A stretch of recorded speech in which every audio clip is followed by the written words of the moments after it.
And props to Randy Zelia. Wow. Let's just give that up. Good job, man. Come on, Randy Zelia, ladies and gentlemen. That is. You know what that looked like? If Randy's listening, he'll understand. That looked like the beginning of like an independent wrestling TV show with all the video stuff going on. By the way, I like that picture of me. If I was back on like Match.com, that would be perfect. I was about to say, that's when you had hair. That's when you had. And I wore a sport jacket. You had patience. You had hair. You didn't have 2 kids. Man, I could be like, yeah. I also made no money. It was a perfect time for everything. I actually know exactly when that was. That was at Jordan Paddock's wedding after my first busy season in 2011. Okay. 9 years ago. Now that we've reminisced over the past, ladies and gentlemen, Sean Palmer, Seth Kamen's over there. You see, you got it wrong that time. Seth Kamen's over there. Seth and Sean Sports on backsportspage.com with, again, props to the illustrious producer, Randy Zelia, because that was – no, we don't need it again. Anyway, we'll do it again later. But I'm sorry we missed last week. You know what? When you get a COVID vaccine, you're kind of up Schitt's Creek without a paddle the day after. But we do definitely – Are we allowed to say Schitt's Creek? Yes, I said Schitt's Creek with SCHITTS.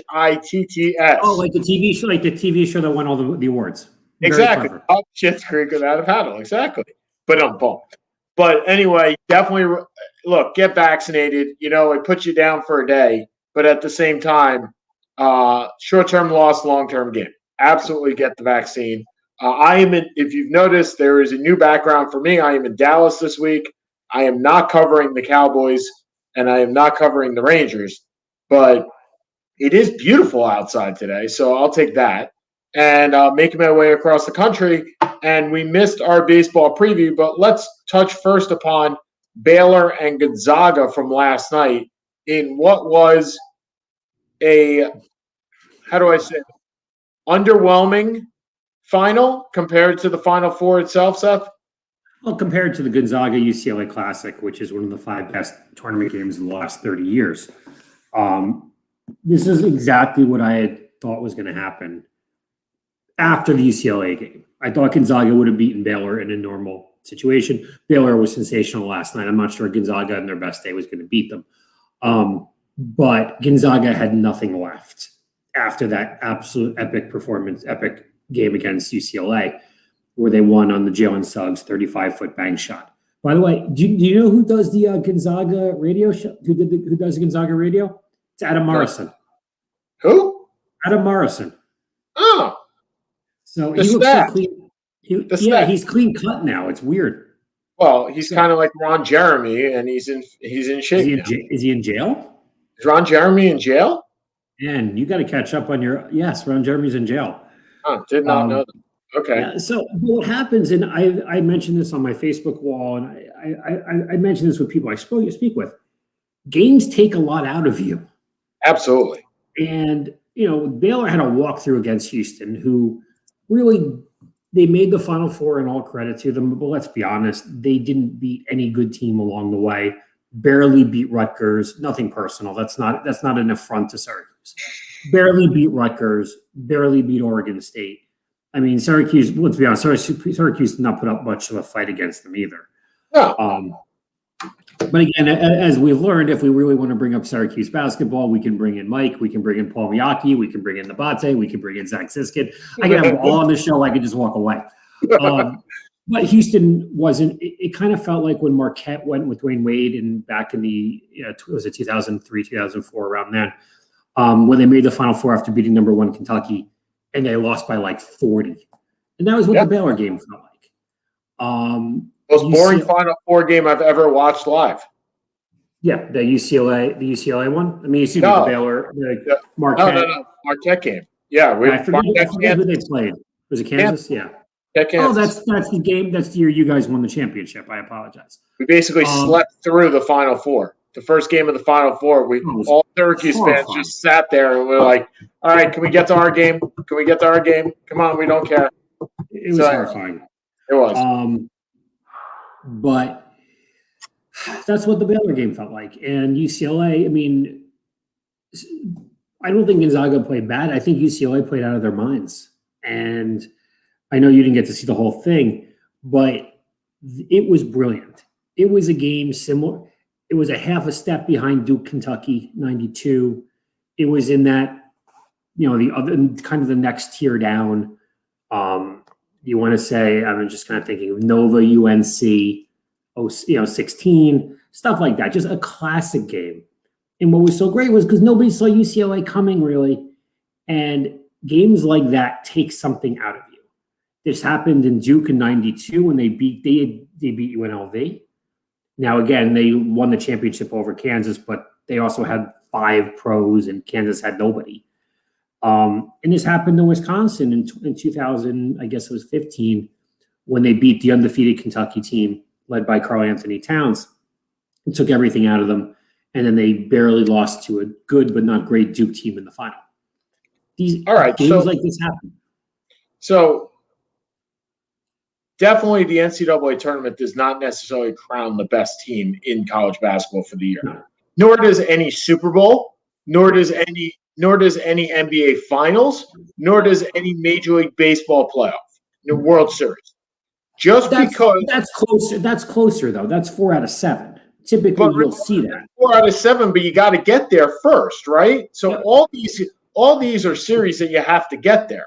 So granted, when you do a series of games, it's a lot harder for the underdog to win.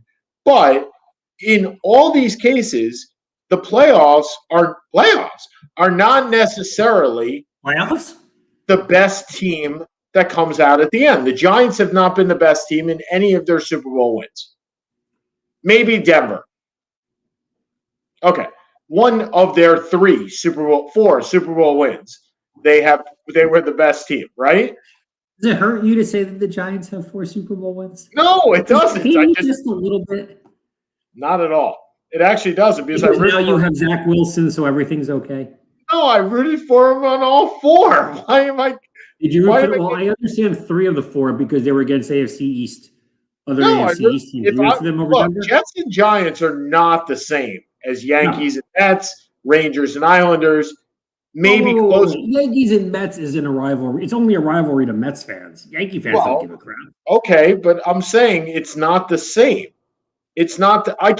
You will never see a Yankees fan root for the Mets. You will never see a Mets fan root for the. I would root for the Mets if they made the World Series. No, I have no problem with that. All right. It is not the same. Jets and Giants are not the same than any of those others. So I would always root for the Giants. Always. If the Jets aren't going to win it, let the Giants win it. But anyway, my point being. It's been great. Thank you. My point being that even though I thought Gonzaga was the best team the entire year, as did you, they weren't the best team on one day. Now, let me ask you this. Who was more dominant, Alabama versus Maryland or Baylor versus Gonzaga? Alabama versus Maryland. That was the best college basketball game by a team I've ever seen. The most perfect. It was the most perfect basketball game I've ever seen by a team. You ever seen a team play, you mean? Yeah. Like, I've never seen a team in such rhythm than that game. They were so good, and they were so bad the next week. Right. But that proves my point, right? You can be good one week and not good the next week. It actually reminded me of a Maryland game in 2000. They played in the tournament. They were the 3 seed. They played UCLA, ironically. UCLA beat them 105-70. I'm not sure they missed a shot the entire game. And I just remember watching and saying, well, even at our best, we're not winning this. We're not within 15 of this team. I thought that team, the way they played, they looked like they were going to win the final. They lost to Iowa State the next in the Sweet 16 game. We have the ability to make teams play really, really well against us. So to recap let's recap the basketball season. NCAA basketball season was definitely one that we have never seen before. I mean, nor has any sport in the last year. And it is an off season in which we probably will never see again. I hope not. Although this has been entertaining as a Maryland fan because it's been good for us so far. But It's been has weird. it been entertaining though? Here's the thing. I understand you get players, right? Look, you're a Yankees fan. You guys get whoever you want anyway. Is it always entertaining to just know that you can get and Well, not wait a minute. if We're you're not going to Duke throw or North Lindor, in my Carolina or opinion, Kansas or Gonzaga, and I can't really believe I'm putting Gonzaga in that conversation. We got two guys. We needed a point guard. We needed a center. We I'm got not a point guard. saying We got a that. center. What I'm saying is this entertaining or is this yeah. This is entertaining because it's funny. It's chaos? ridiculous. It's chaos. It's ridiculous. Right. It is So I don't find it absolutely entertaining. ridiculous. I find it miserable. I don't find it miserable. I find it as a 1-year anomaly. I'm okay with it. That you hope stays a 1-year anomaly. Yes, I hope stays a 1-year anomaly.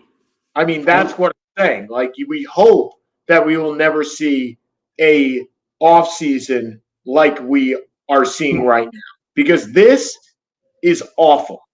This isn't college basketball. This is just free agency.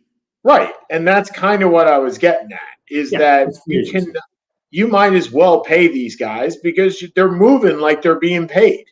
Well, then the difference is if Marquette's going to pay $10,000 and Wisconsin's going to pay $20,000, how exactly does this work? Right. Well, and that's all part of a Supreme Court case that's coming up right now as to how, if players are going to get paid for their likeness and the amount that they're going to get paid. And surprisingly, Jeffrey Kessler, and I know if you're a sports fan, you've heard the name, who represented the NFL union for 20 years, is now representing the college athlete. So we'll give you more information as that goes through the court system. But yeah, I find this as entertaining as I do when I hope that there are no undefeated teams in college football at the end of the regular season, where I just want chaos. I want chaos. Yeah, but you're saying you're not enjoying this. Hold on. I want chaos in college football so it blows up the system. This is the blowing up of the system. I don't like this blowing up of this. I think college football, but not college basketball. Well, I think because I don't agree with the way college football is working, and I do agree with the way college basketball is working. So I don't think you should be able to transfer without waiting a year. I think you make a commitment, and that there may be if there are some factors. Look, if the coach leaves, you should be able to leave with the coach. I fully agree with you. 100%. Okay. But if the coach doesn't leave and you made that commitment, you should honor that commitment or suffer a penalty for that for breaking that commitment. And that is normally a 1-year sit-out period. Because there is no 1-year sit-out period this year, everybody is just saying, I don't like my playing time. I'm just going to go somewhere where I'm going to get better playing time and not honor the commitment that they made. That's my problem. Do you think do you think this is why Roy Williams retired? Oh, I think this is definitely part of why Roy Williams retired. He just didn't care. He didn't want to deal with it. And I'm surprised Boeheim's still staying around. I'm surprised any of these older coaches, because the last thing they want to do is go out and tell a 19-year-old, hey, I'm going to change my system for you. Come play for me. And when Roy Williams did retire, we talked about the Bill Guthridge syndrome, and that's exactly what happened, right? But Hubert Davis taking over that job, Hubert Davis has the potential to be there for 10 years, though. I mean, he's only 52 years old. Yeah, he has NBA. He played in the NBA, obviously. He played for Carolina. He's part of the family. The question was, to me, was it going to be him or was it going to be Wes Miller, who's at UC? I think it's UNC Greensboro, who's part of the family, a Williams guy. He's like 35 years old. And I think what happened, at the end of the day, you need to bring in someone either who has the NBA cachet to it, i.e. Mike Woodson, or you need someone like a Roy Williams who's an established winner at a big-time program. I think it's a very difficult and we saw this with Matt Doherty actually after Bill Guthridge. I think it's very difficult to do kind of the mid-major jump to a school of this magnitude. Well, Hubert Davis isn't making a jump very far. He's 10 feet to the left. No, I understand that, but he also, as I said, he has NBA cachet, and he's been the assistant there for 10 years. Look, we're going to see this at some point with Duke. Most likely, who's going to take over? Probably Jeff Capel. That would be my guess. Who's, been sitting there for the last 10, 15 years. Who doesn't have that NBA cachet, by the way. But he has coached at a major program. People may have had a cup of coffee in the league. I don't know off the top of my head. Well, and then you got Mike Woodson, who's basically joining the geriatric program over in Indiana with all the assistant coaches that he's bringing on. Did he end up bringing in Larry Brown? I thought you told me he did. No, I told you he was trying to. I don't know if he ended up doing it. I'll take a quick look to see. But Indiana, he brought Dave Fief. I don't know who Dave Fief is. Mike Roberts, Dave Fief. Damon Fife? Dane Fife. Dave Fife. Yeah, he played for Indiana. Oh, okay. His brother played for Michigan. So he's got Mike Roberts, who is a holdover. Michael Lewis, who is the all-time assist leader at IU. Dane Fife, who we just talked about. Calbert Chaney. Dave, who's a national player of the year at Indiana. Oh no, these are just people that are in the running. I think it's just Dave Fife. So it's just Dane Fife right now. Calbert Chaney would have been fun. I would have liked to have seen him return. Hold on, men's basketball coaches. So these are the basketball coaches: Kenya Hunter, Mike Roberts, and Dane Fife. Kenya Hunter he's the newest member.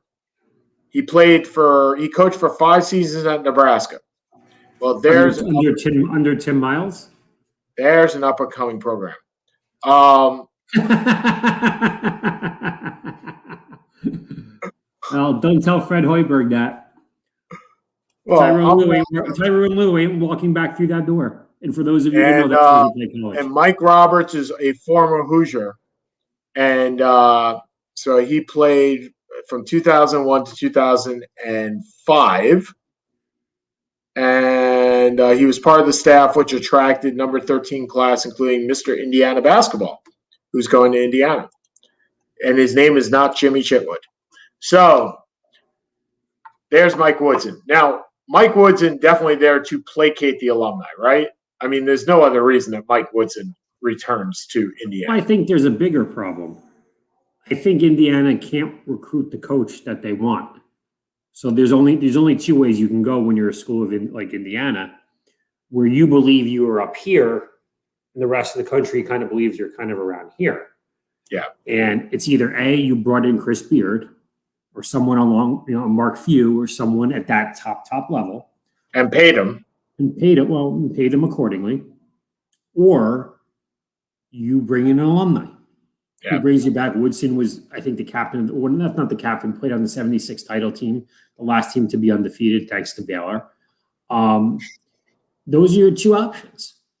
Archie tried bringing Archie Miller. That flopped. And I'll be honest, I thought Archie Miller was a really good coach at Dayton. I was surprised it didn't go well. Tom Crean got run out. Mike Davis got run out. They want Bobby Knight back. This is as close as you're going to get. And ladies and gentlemen, just because you're a bad coach at one place doesn't necessarily mean you're going to be a bad coach at another. Doesn't mean you're a bad coach. Right. Said Bill Belichick. Right. I'm just saying, just because you're a bad coach at one college team, like Leonard Hamilton, good coach, good coach, not great coach. We've gone through this idea, right? Good coach has been at FSU for 2 decades after getting fired from Miami. So, and fired from the Wizards. Not that they were the Wizards back then. I think they were still the Bullets. But they're still Les Boulets. Les Boulets. Okay, so you and I talked about this offline last week. So Indiana. So we talked about this in reference to Maryland and Syracuse. But let's take that off the table. Let's take our 2 schools off the table. Okay. Where does Indiana fall as far as the attractiveness of being a coach there as a program? Because are they still a top 20 program? Are they a top 20 job, right? That's what we were going. That's the question. Ladies and gentlemen, Seth and I had this discussion last week in relation to Syracuse and Maryland, because that's what we normally talk about, as to what type of jobs make you a top 10 job. And I know ESPN has done and I believe The Athletic has done this, as facilities and the amount of money and yada, yada, yada, all these variables. But this is just Seth and Sean and where we go with this. And we talk about how well you can recruit. We talk about whether the job is good, whether the facilities are okay, and whether you actually want to be there, which, like in Syracuse, you don't want to be. And I'm surprised that Gonzaga, if Mark Few left, how attractive would a Gonzaga job be? And I'm not sure it would, other than let's say Gonzaga took a step back, right? They took a step back to where Syracuse and Maryland are right now. Would Gonzaga be an attractive job? I'm not sure it'd be any more attractive than Syracuse at this point because of where it is. Yeah, Gonzaga. Look, Dan Munson, who was the coach before Mark Few, who went to Minnesota. Went to Minnesota. And props. I was going to say, well done. That one surprised. That's some deep knowledge, dude. I give you props. Thank you. And then really was never heard from him again. I think he ended up at San Jose. He ended up at one of the California schools. I forget which one. Fresno. No, I think, look, what Mark Few and what Scott Drew have done is unfathomable. Really. I always talk about Bill Snyder as one of the most underrated college coach, because he built a Kansas State team that was 0-35 to. Well, that's what Bryce Drew did, right? I mean, his team was on. That's what Scott Drew did. Scott Drew was a step further. The coach. They were on probation. Dude, the dude murdered another guy on his team, and the coach covered it up. Yep. I mean, this. And then he left. And then he got fired. And he has I think he had like a 10-year suspension from the NCAA. Maybe he'll end up at UNLV. Who knows? But it's what Scott Drew has done is really mind-boggling, because there is zero, and then there's like 30 levels below zero, and that's kind of where Scott Drew came in. Jim Nance kind of harped on it, but it's true. It is probably one of the greatest turnarounds of a franchise or of a school in the history of college sports. It's unfathomable. I mean, look, they also gave him 17 years to do it. I mean, he took over, I think it was 03 or 04 or something like that. So he had I think he probably signed a 10-year contract because he knew the first 3 to 4 years were going to be garbage. Yeah. But look, he built it. The team has been good. The team went to a Final Eight a few years ago. They lost to Duke in a pretty tight game. They've had some good players. They are extraordinarily tough, and they are very big and athletic. And that's why I said Gonzaga may not have beaten them on their best day. Now, Gonzaga was nowhere near their best day last night. They were terrible, except for Suggs. And Suggs, was in foul trouble 3 minutes into the game. But they were out. They were just wiped out. So what can you do? He did it. Yep. He's done it. I'm just reiterating what other people have said. Right, but let's get back to my original question. Where is Indiana on the basis of what we just talked about? Because Indiana can still recruit within Indiana, right? Yes. They got the player of the year from Indiana. But wait a second. They've been pretty much the fourth most successful team over the last 10 years in Indiana. So I'm not quite sure how well they can recruit Indiana. They got the Mr. Indiana the last 2 years, I think. And Romeo Langford before that. Right. But Purdue has been better over the last 10 years. Butler has been better over the last 10 years. Notre Dame has probably been better over the last 10 years. So if you look at it like that, so they're not a great school. They're not. It's not like Maryland or Syracuse where there's no competition within their state. Correct. And it is a basketball crazy area, which is great, but also creates unreasonable expectations. I don't know the facilities at Indiana. I assume they're pretty damn good, but I can't imagine. I don't look at the big. You look at the Big Ten. Would you rather be at Michigan? Probably. Yes. Would you rather be at maybe Ohio State? Maybe. Michigan State? Maybe. Maryland? Maybe. I think Michigan is the tier above where everyone, because Michigan is so great because it is a great college town. And again, you don't have the pressure. John Beilein never had pressure on him. Yeah. Because it's a football school. Yeah. And that's the same thing Ohio State has with Todd Day and with Chris Holtzman.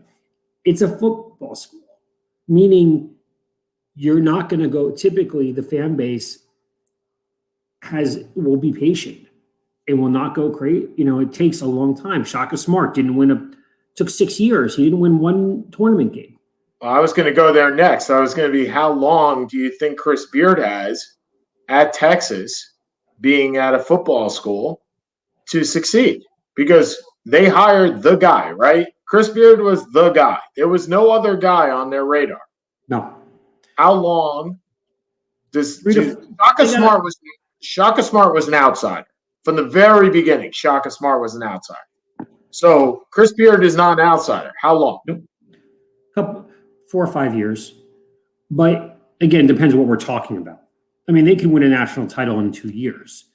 But also remember, Texas football has been down. So when Texas football is up, nobody's worried about. I mean, Rick Barnes was there for 3,000 years. They went to two Final Fours. One Final Four. I know the one that they went to was 03. TJ Ford. Like I said, I know the one they went to was 03. But they were, they had Kevin Durant. They went to the second round. Rick Barnes didn't do a magnificent job at Texas, but the football team was very high up. Vince Young was there. Mac Brown won a national title. They weren't as concerned about it. But the football team hasn't been very good the last 6, 7 years. So the college basketball is supposed to bring it up a little bit, and it wasn't able to do that because although I think Shaka Smart's a good coach, I actually was hoping he was going to end up in Maryland. This wasn't good. No wins in 6 years doesn't work. But he gets a job at Marquette. Yeah, because he's a good coach. And he's from Wisconsin. And he'll recruit Wisconsin well. He'll be. Who wants to go to Wisconsin? Anyone who wants to play for Shaka Smart. There'll be people that want to play. That's true. Look.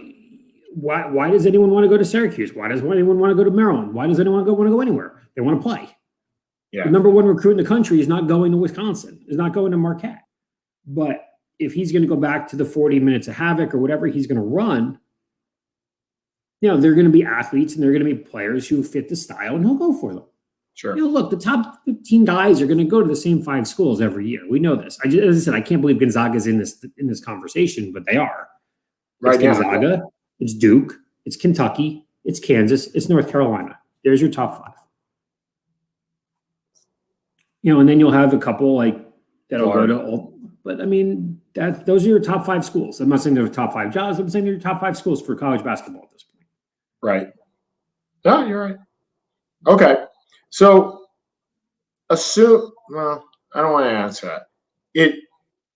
We don't know the landscape of college basketball for next year, and we won't for probably a couple of weeks, if not a couple of months at this point, the way that this free agency is running.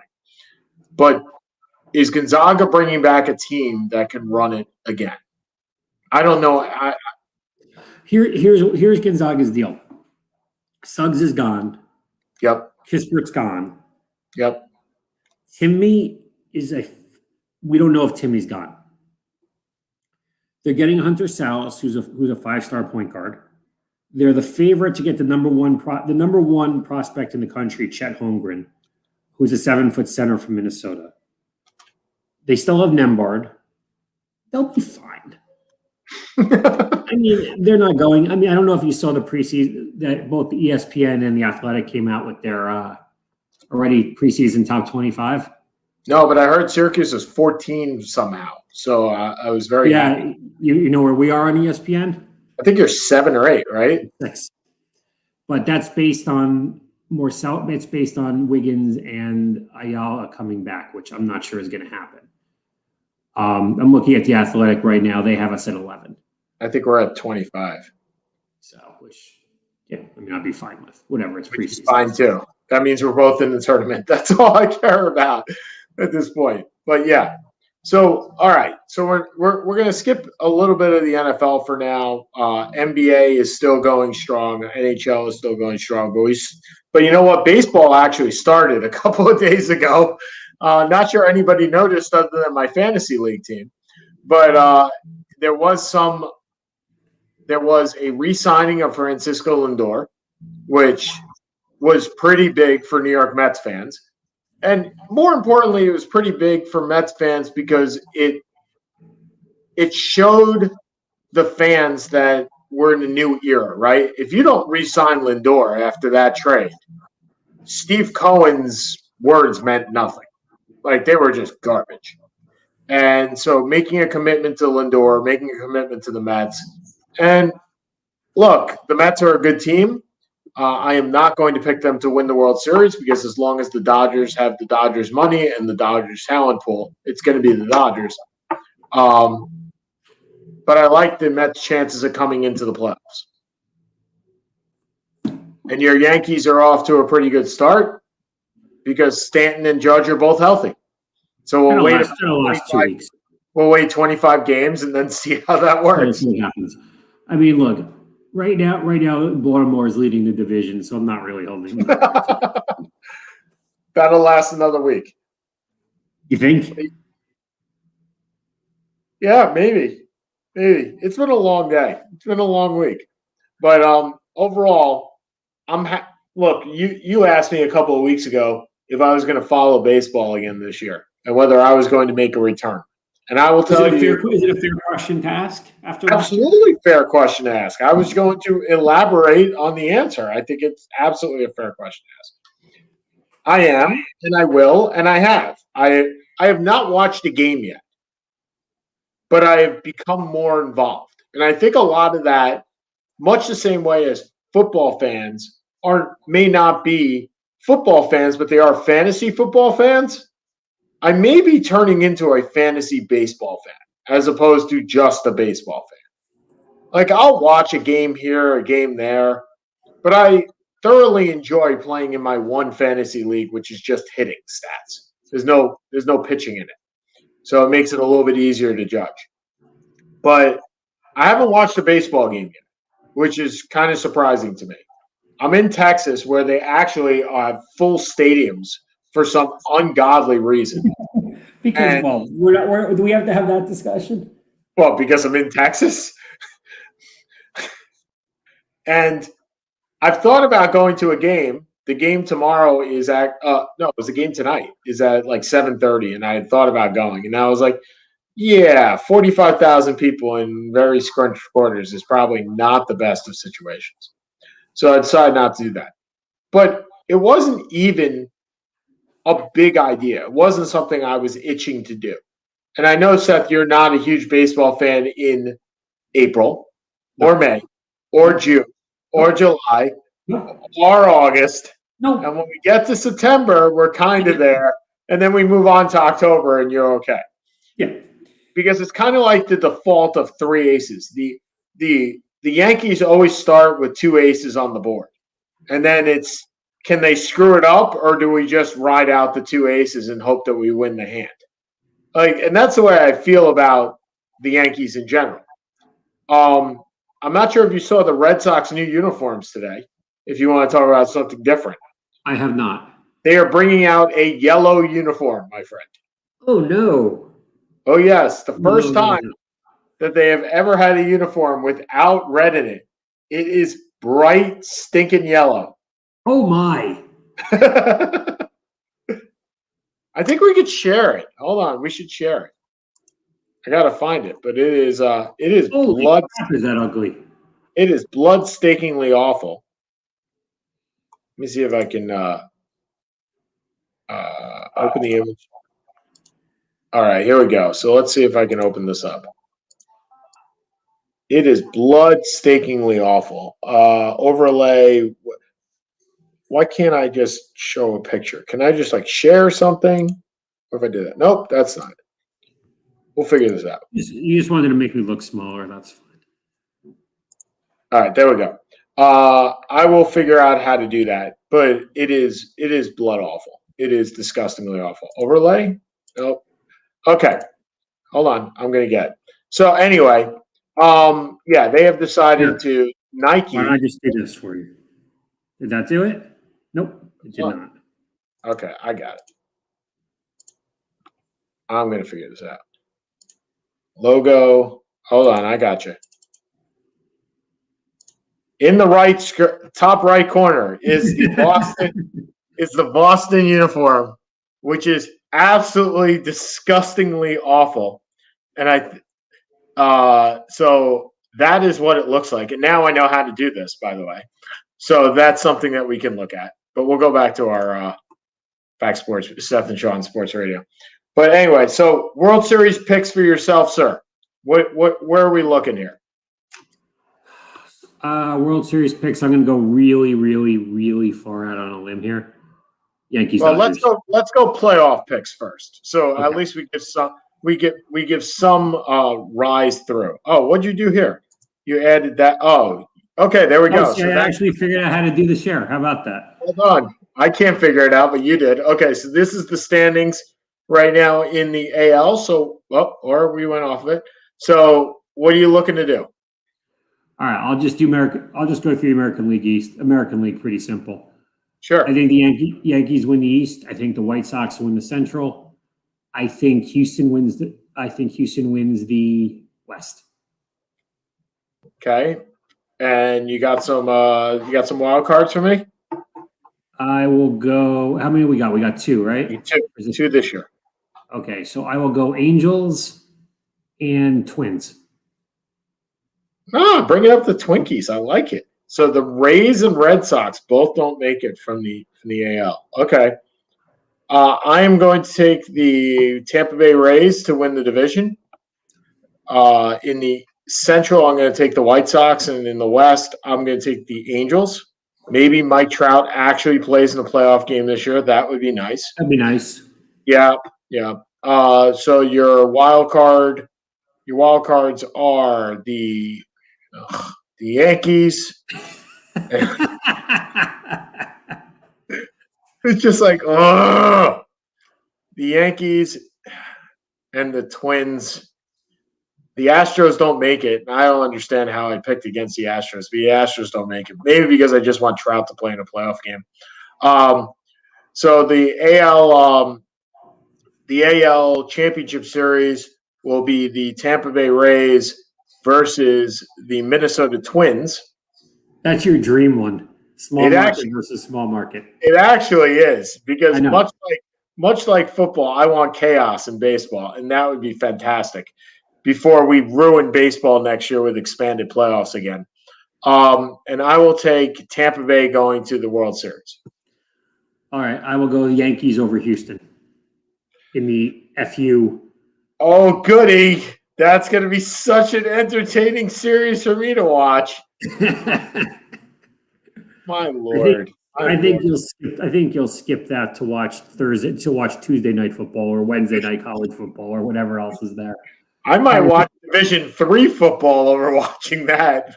I'll play FanDuel Division III football over watching that game. You'll watch the Ocho instead. So so let's go through this. MVP? Can you pick against Mike Trout? Because I'm not picking. I'm going to make a pick against Mike Trout. I'll make a pick against Mike Trout. What the heck? All right. The guy who feels extraordinarily gypped that he was offered $120 million, and one of his shortstop compadres was offered $345 million. Oh, Carlos Correa. I think a very angry Carlos Correa. I think that, look, if Carlos Correa wins the MVP, he'll get paid more than $340 million. There you go. Yeah. So I'll go Correa for MVP. I'll go Cole for Cy Young, and I'll go Kelisic for Rookie of the Year. Oh, of course you will. By the way, why not? By the way, it's Kelnick. It's not Kellen. It's just okay. All right. So I picked my MVP, my Cy Young Award winner. That's an interesting one. I don't know who I'll pick here. All right. No, nobody on that team that I like. I'm gonna pick Otani from. I'm gonna go as clean sweep. You think Otani's going to stay healthy? Yep, I'm gonna go Otani because you know what? If I'm picking, if the Angels are gonna win the division, Otani has to be healthy. There's no way they win without him. He has to play. He doesn't have to pitch.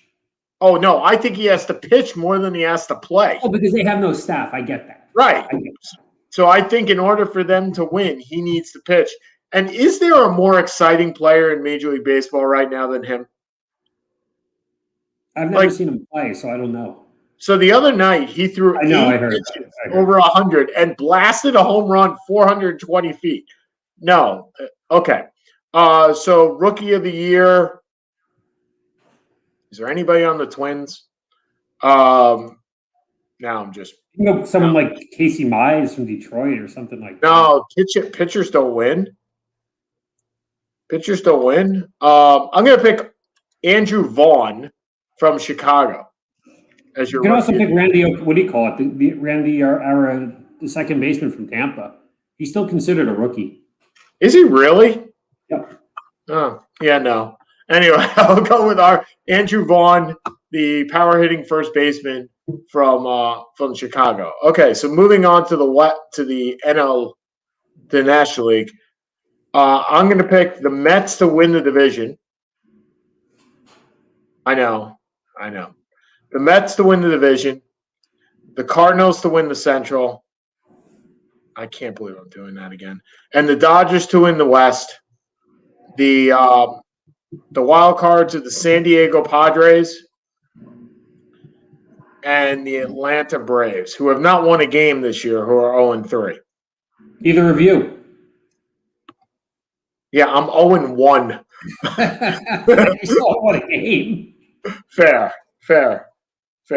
Okay, so those are my and then the Dodgers over the Mets in the championship series. Okay, I'll go. So it'd be an all LA. No, I got Tampa Bay going. Darn it! It would have been nice to have the Dodgers. One team in LA. Good job. Yeah, I'm gonna go same teams, different order. I'm gonna go Atlanta. I'll go Atlanta, St. Louis, LA. I'll take the Mets and the Padres as wild card, and I will take the Dodgers over the Braves in a rematch in the National League final. Okay, so MVP in the National League is Corey Seager from the Dodgers. The rookie, the Cy Young Award winner will be John Flaherty. You know you want to. John Flaherty. Jack Flaherty, dude. What John Flaherty is the ex-catcher for the Yankees. Oh, yeah. Why do I know this and you don't? I didn't. I am not picking DeGrom because I picked DeGrom last year and I'm hoping he wins. So I'm not picking DeGrom. So Flaherty for the Cardinals, and then Rookie of the Year. Do the Padres have a rookie? Yeah. I'm going to pick Jake Cronenworth. Oh, no. He won it last year. It's not helpful. And Chris Paddock isn't in the middle. Okay, come back to me on the rookie. Go ahead. Wow. Alex Braum of the Philadelphia Phillies wins the Rookie of the Year. Jesus. Okay. Good God, man. Cy Young, MVP. I'll give to Ronald Acuna. Cy Young. I kind of want to do DeGrom just to spite you a little bit. That's fine. You can do DeGrom. I'm okay with that. Actually, I will go with Walker Buehler. Well, I like that. Rookie of the Year, Dylan Carlson for the Cardinals. Ooh. By the way, top 40 player for the 2022 class, Kamari Landis, committed 45 minutes ago to my Syracuse University.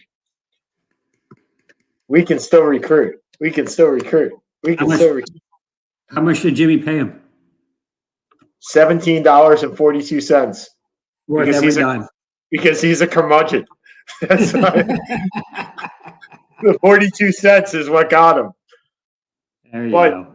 Yeah. So, actually, I'm changing my rookie pick. I forgot the obvious one, Ke'Bryan Hayes from Pittsburgh. I didn't realize he qualified. Who's now injured? So good job with that. Yeah. Perfect. Just perfect in your saga. Perfect in there. Okay, so we moved on, and so we got our baseball preview. Not the most illustrious baseball preview, or definitely not better one next year when we're not getting COVID shots. But we got it. But let's talk about the Jets and trading Sam Darnold, right? Because we've talked about this. The Jets traded Sam Darnold, but he was your savior. I never ever called him my savior. I never used the word savior ever. I did believe he was going to be our quarterback. I did want him to return. I will take that. However, I have come around to the idea of him being traded. I'm still not happy. Good. Considering he was, it's probably good that you came around to that fact. I got to tell you, I'm still not happy about it. Like, I still wanted to trade down. I still wanted to accumulate picks. I still wanted one more year of him to see whether he would blossom. I wanted that. I don't blame you. But getting a 2 and a 4, even next year, is on the same path, right? You reset the clock with a rookie quarterback. Hopefully he's better than Sam Darnold at least last year. And they got what they could get. I'm not sure it was a bad deal for the Jets. I think it was a rather good deal for Carolina. I think they should have paid less. Like, I think acquiring him was good, but I don't think the Jets had a 2 and a 4 anywhere else. But it definitely shakes up the draft, Seth. I mean, I can't see Carolina drafting a quarterback now. No, because now it becomes much simpler. And, man, we're going to have like a 3-hour draft preview when we get to this thing. It's going to be so much fun. We know we're going quarterback. My assumption is we're going Lawrence, Wilson, Lance. Atlanta could go quarterback. They won't. I don't see it. I think you're paying Ryan $40 million. I'm not sure what the dead hit would be for next year. For this year, he'll start this year no matter what. But for the next year, but let's think who else you got. Detroit, maybe. I wouldn't go quarterback if I was Detroit, but that's not my call. I would look at it if I was Denver. But Denver's not going to have to trade to get one probably. New England may have to trade up if they want the 5th of the 5 quarterbacks. And there's one team that seems to be a good fit for that. Except my boy doesn't trade back. What a shame that is. But yeah, it's going to be a fun draft. And maybe it's because I'm more into the NFL draft right now than I am anything else. Because I'm really curious to see what the Giants are going to do. Because I don't have the slightest idea. But yeah, you have 5 quarterbacks that are going to probably go in the top 10 to 15. And then even in the second or third round, you have guys like Davis Mills from Stanford, and you have Trask from Florida, and there's Kellen Mond from Texas A&M. There's going to be 8 to 10 quarterbacks that are going the first 3 rounds. So I wouldn't have done. Look, I agree with you. I would have traded back if I were the Jets. If you could have traded with Carolina at 8, or someone at Detroit at 7, or someone I don't think you want to go back to 11 or 12, but if you could have traded back to 5 or 6, picked up another 1 or 2, another first and second, I would have rolled the dice with Darnold, because Darnold's had no offensive line and no talent. Nobody has a clue whether he can be a quarterback or not. I mean, the thing is that Joe Douglas has always built through the draft and has always stated that he will do that. And given that, and this is just playing devil's advocate, because I agree with you, I would have traded back. But they have right now 2 firsts this year. They have 2 firsts next year. They have 2 seconds next year. They have 2 thirds this year. They have 3 fifths this year. They have 3 fourths next year. I'm just saying So you're the Oklahoma City of the NFL. Well, but Bill Belichick has always said, and look, yes, this is Sean Palmer quoting Bill Belichick, that Does that hurt a little bit? Does that hurt a little bit inside? It does because it's successful. The draft is like the lottery, right? You buy as many tickets as you can, and you throw as many numbers at it as you can. You hope you win some. And so if you have, look, if Oklahoma City in 10 years is not a good team, somebody should be burned in effigy because you got 17 firsts and 17 seconds in the next 7 years. I mean, just think about that. Yeah, Seth, do the math. Like 17 firsts, 17 seconds. If you're the Jets and you have 23 choices in the next 2 drafts, I think it's less than that, but it's close. You should be able to do something with it, regardless of when you're drafting. Regardless of when you're drafting, as long as you have some high picks. Because you know those lower picks are running backs or non-valued picks. So I think that do you want to take a running back at 23? No, I want nothing to do with a running back in the first round. I want nothing to do with a running back in the second round. Look, since the Jets traded Sam Darnold, and we'll explore this more as the draft goes up, as we get closer. Their clock has reset, right? They're not going to be a playoff team next year, and they may not be a playoff team in 2 years. They have a rookie contract in their quarterback, which is the most valuable contract in football. So you have 4 years to make it to the playoffs. Why on God's green earth are you taking a first-round pick on a fungible product such as a running back? Who's the top running back in the draft? Travis Etienne, right? Either Travis Etienne or Najee Harris. Najee Harris, right? Okay. I don't think either one of them is Barry Sanders. And if neither one of them is that good, then you don't take them in the first round. Well, again, that's relative. I mean, are they that you're comparing them to the second greatest running back of all time? So, I mean, and I might say if you can't find one of the top 15 to 20 best running backs of all time, you don't take them in the first round. Like that may be like Barkley, right? If Barkley doesn't go to the Giants with 2, Barkley falls to probably 7, 8, or 9. 5 or 6, something like that. He falls well, down. That was the whole frustration. And I had no problem with them taking Barkley because Gettleman said straight out, I think Barkley's a Hall of Fame running back. And that's fine. And if you're one of the top 10 Hall of Fame running backs of all time, you go get him. That's just it. Okay, so we got 5 minutes left. Would you like to go first, sir? I will, because we didn't talk about actually the most impressive team possibly over the weekend. University of Stanford women's team. Oh yeah. Who won 2 amazing buzzer beaters, both by shots being missed at the buzzer instead of hitting them at the buzzer. Terry Vanderveer, who has the most wins in the history of women's basketball, wins her 3rd title, beating South Carolina in an amazing game, 66-65, I think it was, and then Arizona in the final, 54-53. They were pretty cool endings. Even if you're not a women's basketball fan, the caliber of ball was really good. I enjoyed it a lot. Props to Stanford for that. Well, I've said before, I love watching women's basketball.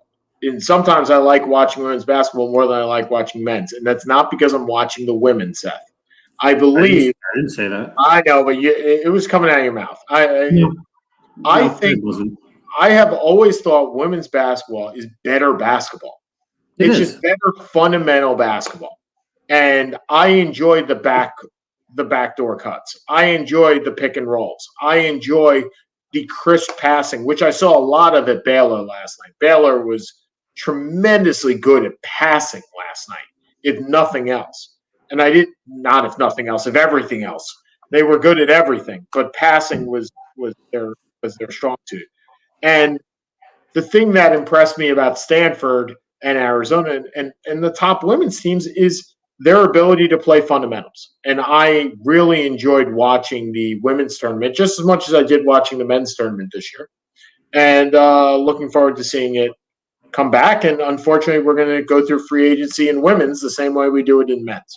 So we'll stop it here and we'll come back next week right back here. So for Seth Kamens, who's over there, hey, there we go. I'm Sean Palmer. Seth and Sean Sports Radio, and we'll talk to you next week. Have a good week, everybody. See ya. Have a good one, everybody.